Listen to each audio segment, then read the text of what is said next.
In late October 2012, Hurricane Sandy stormed its way up from the Bahamas along the east coast of the United States. Anyone live on the East Coast in 2012 for that storm? It would be the 7th most damaging storm in US history, a Category 3 hurricane. Winds at their heights were 115 miles an hour. 254 people would die in the storm and its aftermath. And my family at the time was living in northern New Jersey.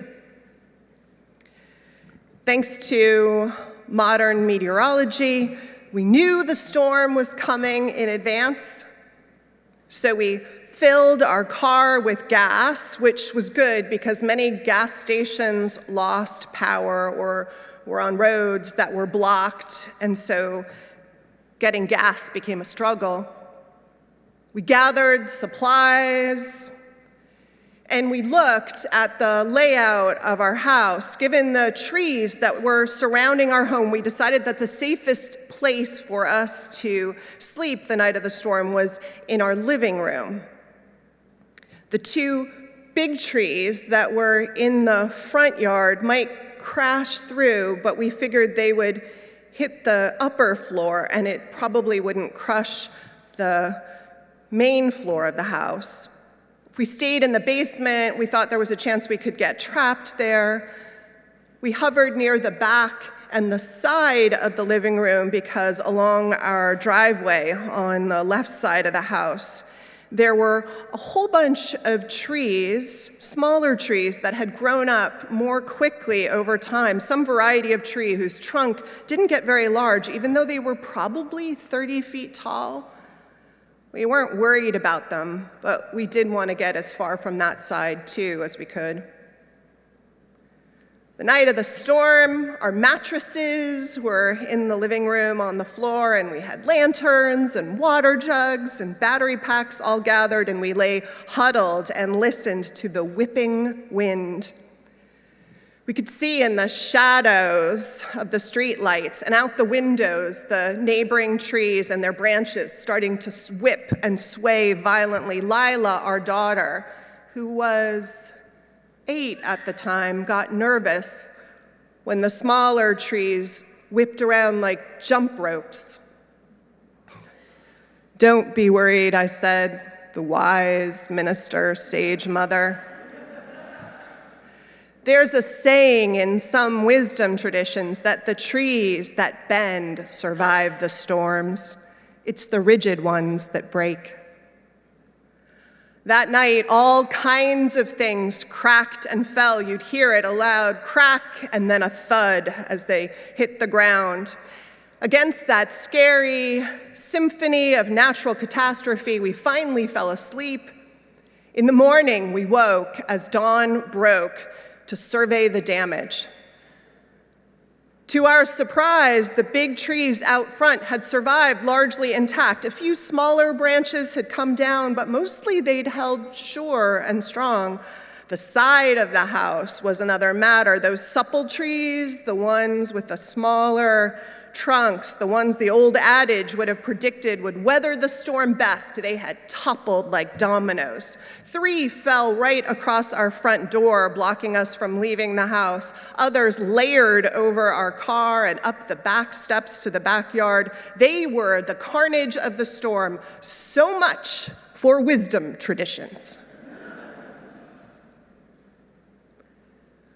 Of course, the saying I'd shared with Lila was meant as both a literal truth and a metaphorical one, right?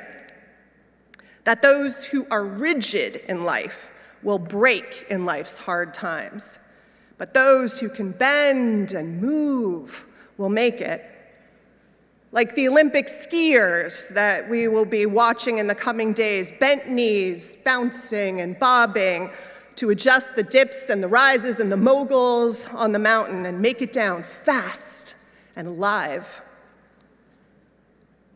Yet at our house, it was those tough, big, old, unmovable trees out front who were the survivors in our yard, who stood tall and strong and defiant. It was this funny reminder to me of the place for the rigid, or better put, in a sermon for clarity and toughness and an unwillingness to yield in the world. We know the beauty of those who will not be moved. The ones we sing about in that old African-American spiritual that turned protest anthem, we shall not, we shall not, just like a tree that's planted on the waters, we shall not be moved.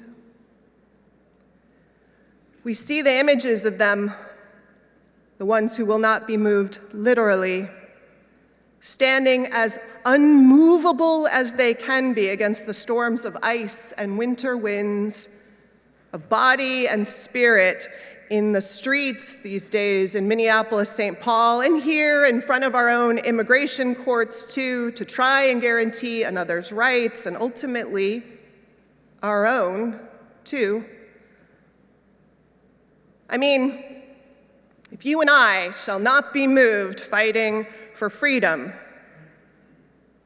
we won't get free. If you and I yield while letting them take a neighbor, it's not clear what love thy neighbor means. And we can let the words of Frederick Douglass echo in our ears that the limits of tyrants are prescribed by the endurance of those they oppress.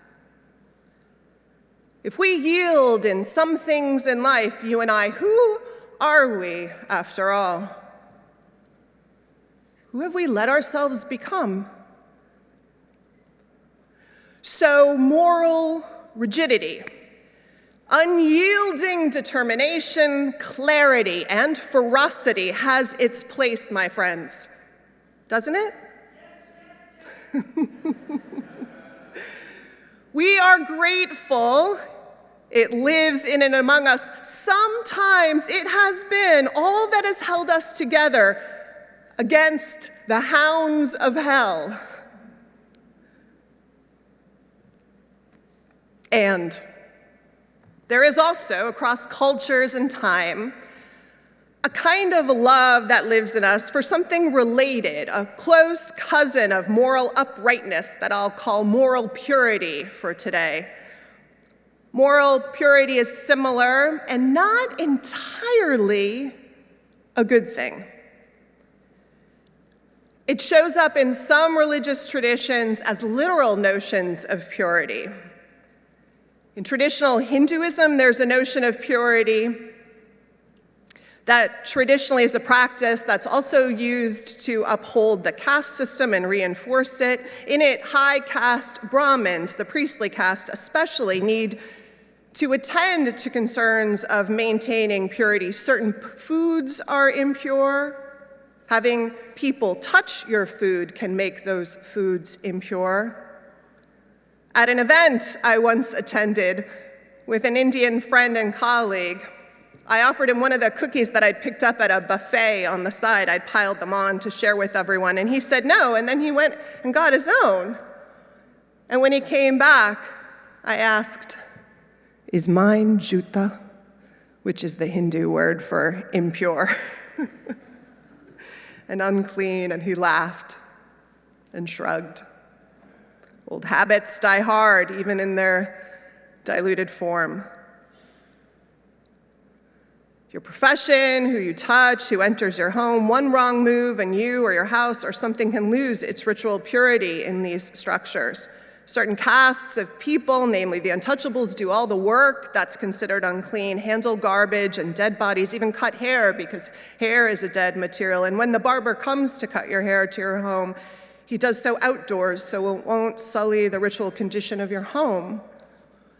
In many other cultures and traditions and religions, a woman's virginity is tied up in language and framing of purity, which is having a resurgence in our world right now. And in certain Jewish communities, women still go to the mikvah, or the ritual bath, after their menstruation cycle is done, to purify themselves so they can enter the synagogue. In many indigenous communities, like the Haida of British Columbia, men purify themselves by fasting and other rituals before war or the hunt to try and ensure success. There seems to be some draw and inclination baked into our human bones for a kind of purity. So let's talk a moment about moral purity in other ways it shows up for us. Moral purity, when it shows up in other contexts around us, for me, often shows up as a feeling that I am free of doubt or blame. It can be this sense of certainty that I know what living with truth, in truth with a capital T, looks like. It can be a clear sense that you and I are living for a moment very clearly, unambiguously on the right side of history. It can feel like this rare sense of being at peace and also morally unassailable, superior. It usually feels really good. That set of feelings can embolden us. They show up everywhere in our world if you start to look for them, right? They can show up in our gossip. They can show up in our social media posts. Oh my goodness, they can show up in our social media posts. Even in our driving. Cut someone off on purpose or accidentally, and righteousness of biblical proportion can show up in technicolor language. Am I right? With everything else in our lives so often so ambiguous, so complicated, so messy and broken, it can feel so rare and so comforting not to doubt, to be clear, to feel right, to feel unblemished, even for a moment. And as I said early, moral clarity and a determination to hold those moral lines with backbone is incredibly vital. We need strength and clarity and courage, especially now more than ever. But if there are laws to this universe, and there are, one of those, will you agree, has to be that every strength of character has its corresponding weakness to guard against. Pointed out so beautifully in the stories of Achilles, who was dipped in the river Styx by his nymph mother Thetis, so that her boy would be immortal, above reproach, safe, every superpower to grace his being, but absent in the one place where her fingers held and the flesh remained fallible and mortal. We all have, despite even incredible strength of character, even at our best, some place where that strength has its corresponding weakness. And if that's true, then moral clarity and the courage and righteousness of that can be a strength, and it has a weakness too. What is that weakness?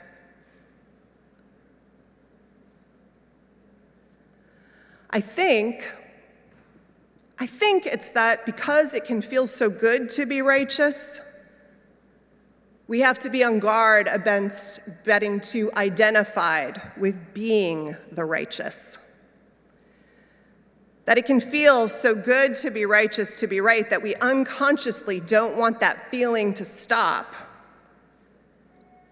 And when that happens, that we cease to be open to hearing how we might be wrong, or where there's nuance or complexity, or when circumstances have changed and how that change might also affect the choices that we're asked to wade into, or when our actions, as well-intentioned as they are, do unintentional harm, have negative externalities that we did not see coming, which affects now how we should be invited to take responsibility for all we set in motion, but it's so hard to do that sometimes when our self-identification is among the pure and righteous. In short, perhaps that we who are committed to justice, and we are as a people, forget mercy and humility, though we wrote it on our walls so we would be reminded every single week. Rigidity and righteousness can be our strength, Unitarian Universalists, and they can be our Achilles heel too. So what does that mean? It doesn't mean that we don't act boldly, we don't try to serve the good and stem the destructive and cruel. It doesn't mean that we feel frozen in our tracks by the realities of this layered world, but it does mean we stay alive to the shades of truth and wisdom, and we stay supple to responding to them, knees bent like the skier on the mountain. So let me give you an example of where we're being begged not to get wed to our purity lately. Over the last 2 weeks in Minneapolis and at a conference of clergy and religious leaders last week in Albuquerque, the organizers at both events who spoke said again and again the following: we must link our arms with those who differ with us, even those who have hurt us in the past, to stem the consolidation of autocratic power that is the biggest danger we face right now. People with a strong sense of moral purity, they warned, would feel that to work with people on the other side of some very important moral issues that we have given our lives to serve and defend, people with whom we differ in very important ways, might feel sullied or resistant to this connection, to this linking of arms. But, they warned, that might ultimately serve evil more than good in this moment. Some truth gets served in some moments by messiness. Some purity is an illusion or a delusion.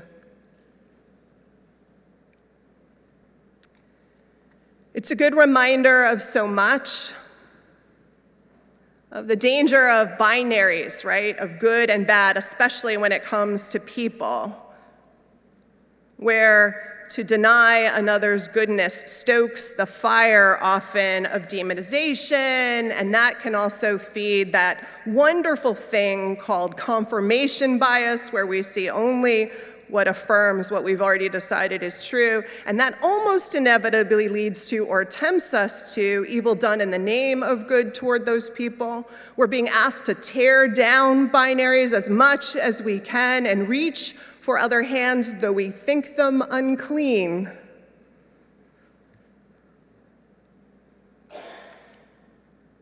In our moral lives, it is a challenge to stay fierce and open. Unmovable when we need to be in a storm, but with our roots underground, held by so much that we have to acknowledge is the messy interdependence of us all. And to know and remind ourselves, even though it feels good, even though it fuels lives of boldness, that moral purity is an illusion. You cannot walk in this world and be free of secondary effects you did not attend at the very least, or error of judgment, as well inclined as our hearts and minds are. So I've been sitting with that invitation lately, that challenge. And it reminded me of that storm that hit New Jersey in 2012. And it reminded me that at the time Hurricane Sandy landed, we in the United States, late October of 2012, were also preparing for an election.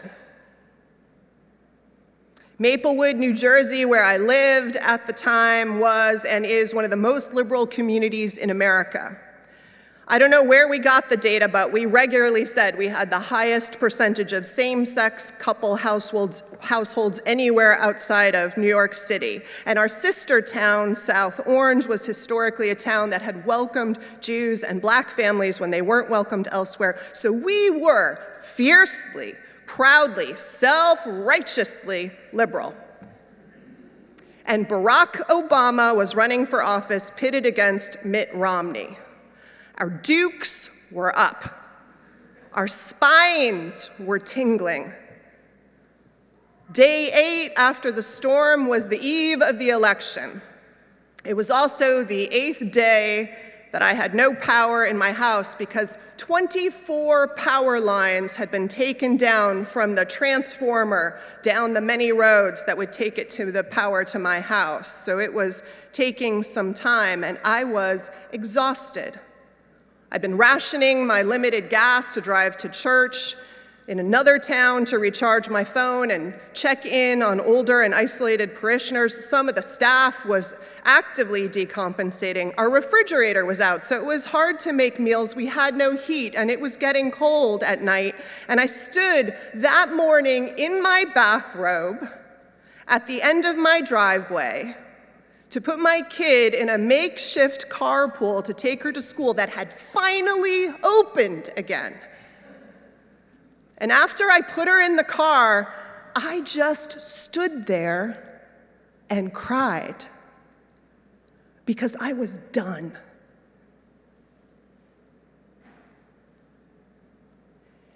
And in that moment, like a scene out of a Hollywood movie, 2 big, shiny, white electrical trucks with cherry pickers went by on my street. They saw me, what a sight I must have been, standing there in my bathrobe crying, and one guy stuck his head out of the window and waved and honked, and I waved and smiled back. And I saw something written on both trucks, like in black electrical tape, kind of roughly spelled out. And it was something like Texas to the rescue or Houston is here. And I really lost it. Because I am on the southern side, a daughter of Texas. And that felt reassuring to have people like my uncles and my grandfather showing up to take care, and also the fact that the conservative cavalry had ridden 2,500 miles full time to rescue the most liberal town in New Jersey on the night of a contentious election. Think about that. And righteousness drained from my feet, standing right there beside the 2 old trees that had survived the storm by being rigid and firm. We need to be fierce and strong and clear in our moral lives, to weather some of the storms that we are in the midst of right now, and we need to remember to stay humble and open and listening and reaching for deeper connections across all that would divide us. And some place in that mix is the way through, I think, I hope, I believe, the way through with integrity and love, and our limbs mostly intact. So may we be, so may it be. Amen and amen.